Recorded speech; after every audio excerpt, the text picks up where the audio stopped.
Klein assentiu e disse, tudo bem, mas ainda não sei qual é a minha missão. Nada perigoso. Pelo menos não vi nenhum sinal de perigo, Dunne enfatizou. Este é um caso que nos foi encaminhado pelo Departamento de Polícia do Indus Dourado. O famoso filantropo Sir Deweyville tem sofrido um assédio incomum no último mês.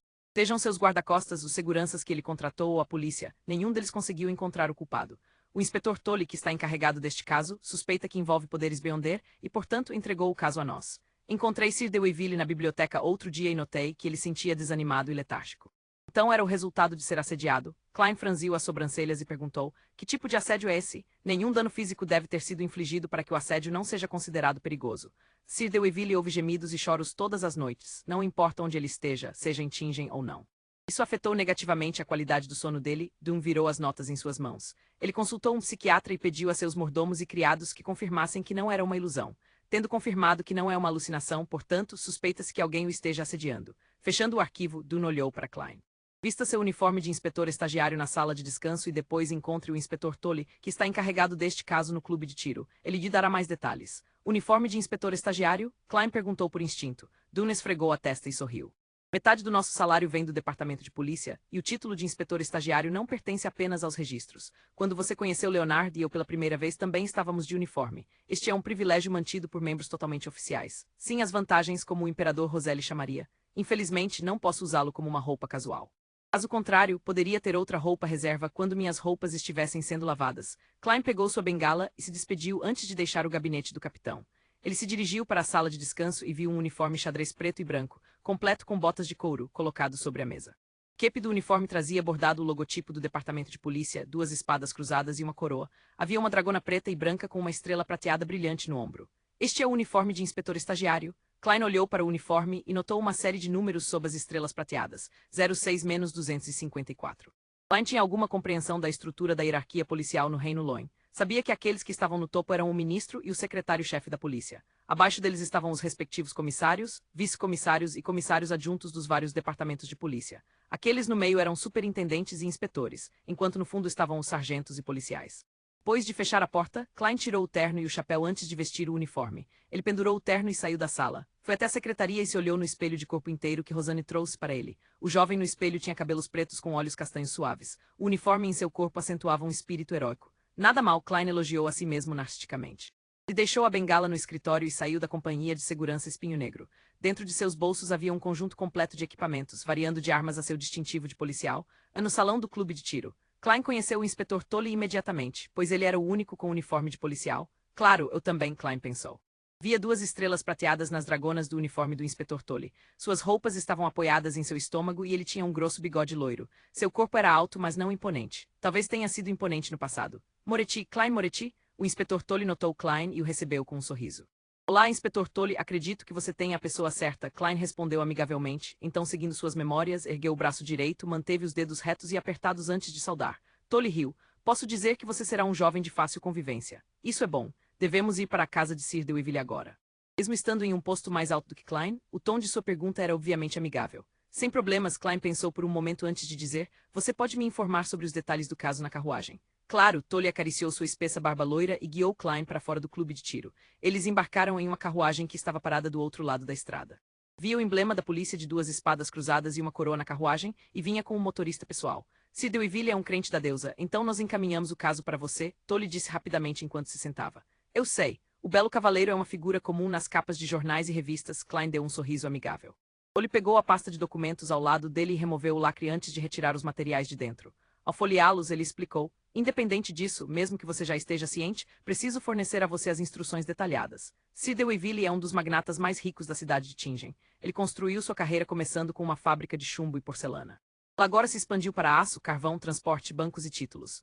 Ele também é um grande filantropo que foi elogiado pelo rei. Tendo criado a Fundação de Caridade Deweyville, o Deweyville Trust e a Biblioteca Deweyville, ele também foi nomeado cavaleiro há 5 anos, se estivesse disposto a concorrer a prefeito. Não acho que ninguém na cidade de Tingen poderia competir com ele. Mas Baclund é seu objetivo, ele quer se tornar um membro do parlamento. Uma vez suspeitamos que o assédio poderia estar relacionado a isso, mas não temos pistas sobre esta informação. Klein assentiu levemente e disse, não podemos descartar essa possibilidade, mas não há nada para confirmar essa suspeita no momento. Tolle não insistiu nesse ponto. E continuou, desde o dia 6 do mês passado, Sir Deweyville ouve gemidos dolorosos e entorpecentes todas as noites quando dorme, semelhante à luta de um paciente por sua vida. Ele checou as salas ao redor várias vezes, mas não encontrou nada em comum. Seu mordomo e servos também confirmaram que ouviram tais sons, mas é muito mais suave para eles. No começo, Sid Weevil acreditou que esse assunto passaria logo e não deu muita atenção, mas os gemidos tornaram-se cada vez mais frequentes, a ponto de acontecerem às vezes durante o dia. Houve até a adição de gritos de partir o coração. Isso fez Sid Weevil perder o sono, uma e outra vez ele não teve escolha a não ser deixar Tingen para sua casa de campo nas aldeias. Mas não adiantou, os gemidos e choros persistiram. Da mesma forma, o fenômeno persistiu mesmo em Backlund, só que não era tão sério. Ele contratou guardas de segurança para verificar os arredores, mas eles não encontraram nenhuma pista. Nossas investigações preliminares também não deram em nada. Sir Deweyville, que foi torturado por mais de um mês, está à beira de um colapso. Ele visitou psiquiatras várias vezes, mas não conseguiu resolver seus problemas. Ele nos disse que se esse problema não fosse resolvido em um mês, deixaria Tingen e iria para Backlund. Ele acredita que há pessoas que podem ajudá-lo lá. Depois de ouvir a explicação de Tolly, Klein rapidamente analisou e apresentou algumas possibilidades. Ele ofendeu um Beyonder e está sofrendo uma maldição. Não, se ele estivesse sofrendo uma maldição, os mordomos e criados em sua casa não ouviriam as mesmas coisas. Há um Beyonder com motivos desconhecidos escondido entre seus servos e guarda-costas. Mas o problema decorre do fato de que nenhum pedido foi feito a Sir Deweyville no último mês. Talvez Sir Deweyville acidentalmente tenha entrado em contato com algum espírito maligno vingativo. Essa possibilidade não pode ser descartada. A carruagem entrou no Burgo Indus Dourado enquanto Klein ainda estava imerso em pensamentos. Parou na porta da casa de Sir Deweyville. Uma cerca de aço cercava um jardim exuberante. Havia duas estátuas ao lado dos portões de metal ocos, uma fonte magnífica que banhava uma escultura de mármore com água, um prédio expansivo de 2 andares, bem como um caminho largo o suficiente para acomodar 3 carruagens.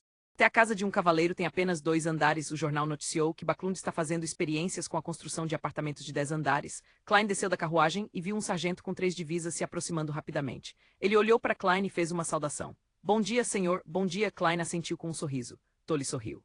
Este é o sargento Gatt, você pode dizer a ele se precisar de alguma coisa. Este é o inspetor estagiário Moretti, um especialista em história e psicologia do departamento de polícia. Tolly apresentou Klein a Gatt. Eu não mereço tal título. Klein sentiu-se um pouco envergonhado. Após as saudações, Gatt apontou para o prédio de 2 andares atrás da fonte e disse, Sir Deweyville está esperando por nós. Tudo bem. Klein acariciou o revólver em sua cintura. Essa era sua melhor aposta contra um inimigo. Como estava com o uniforme de policial, podia colocar o revólver em um coldre na cintura, facilitando o saque.